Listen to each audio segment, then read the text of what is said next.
పాకిస్తాన్ పరిస్థితి ఎలా ఉందంటే పెనం మీద నుంచి పొయ్యిలో పడ్డట్టు పరిస్థితి అయిపోయింది. ఉన్న సమస్యలే సరిపోవరా అంటే ఇప్పుడు మళ్ళీ ఇరాన్ అమెరికా యుద్ధంలో నేరుగా దిగాల్సినటువంటి పరిస్థితి ఏర్పడే పరిస్థితులు అయితే కనబడుతున్నాయి. ఎందుకంటే ఇప్పుడు ఇరాన్లో ఉన్నటువంటి మౌలిక వసతుల మీద కనుక అమెరికా దాడి చేస్తే ఎర్ర సముద్రాన్ని క్లోజ్ చేసేయండి, అక్కడి నుంచి ఎటువంటి నౌకలు రావడానికి లేదు, ఏ విధంగా లావాదేవీలు జరగకుండా ఉండడం కోసం చూడండి అని చెప్తుంది. ఇలా జరిగితే సౌదీ అరేబియాకి చాలా దెబ్బ. సౌదీ అరేబియా మీద ఇప్పటికే హూతీలు క్షిపణి దాడులు చేయాలని ప్లాన్ చేస్తున్నారు. ఒకవైపు ఏమొచ్చేసి పాకిస్తాన్కి సౌదీ అరేబియాకి ఒక ఒప్పందం ఉంది.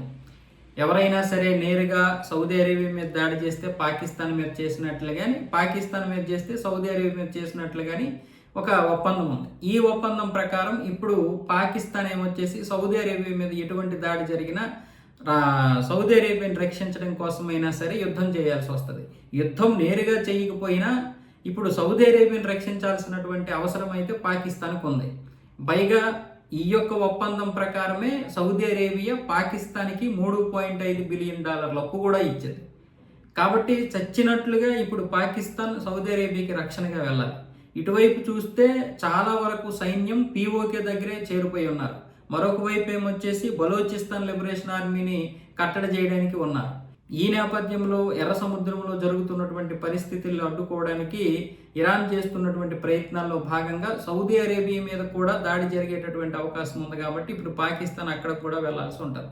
లేకపోతే సౌదీ అరేబియా గట్టిగానే పాకిస్తాన్కి ఇచ్చేటటువంటి పరిస్థితి. ఈ నేపథ్యంలో ఏం చేయాలో అర్థం కానటువంటి సంకట స్థితిలో ఉంది. ఇటువైపు ఏమొచ్చేసి పీఓకే ప్రజలు మార్చ్ అంటూ పాదయాత్రలు చేస్తూ మొత్తానికి పాకిస్తాన్ మీద విరుచుకుపడుతున్నారు. ఇక్కడే దగ్గర దగ్గర 10,000 మంది సైన్యం కాపలాగా వస్తున్నారు.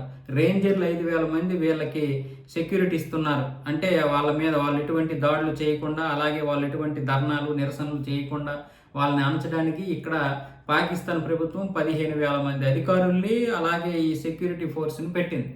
ఇప్పుడు పాకిస్తాన్ ఏమొచ్చేసి అటు సౌదీ అరేబియాలో వెళ్ళాలంటే కనీసం నేరుగా యుద్ధం చేయకపోయినా యుద్ధంలో పరోక్షంగానైనా సరే పాల్గొవలసినటువంటి పరిస్థితి ఏర్పడుతుంది.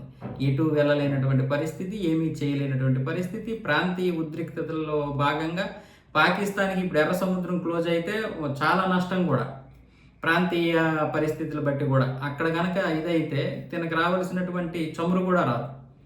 ఏం చేయాలో అర్థం కాని పరిస్థితుల్లో ఇలా కొట్టుమిట్టాడుతుంది పాకిస్తాన్. అలాగని ఈ యుద్ధం కేవలం పాకిస్తాన్కి మాత్రమే కాదు, చాలా దేశాలకి నష్టం కలిగించింది. అందులో మన దేశం కూడా ఉంది. కాకపోతే ఇది అష్టదిగ్బంధంలో మునిగిపోతుంది పాకిస్తాన్.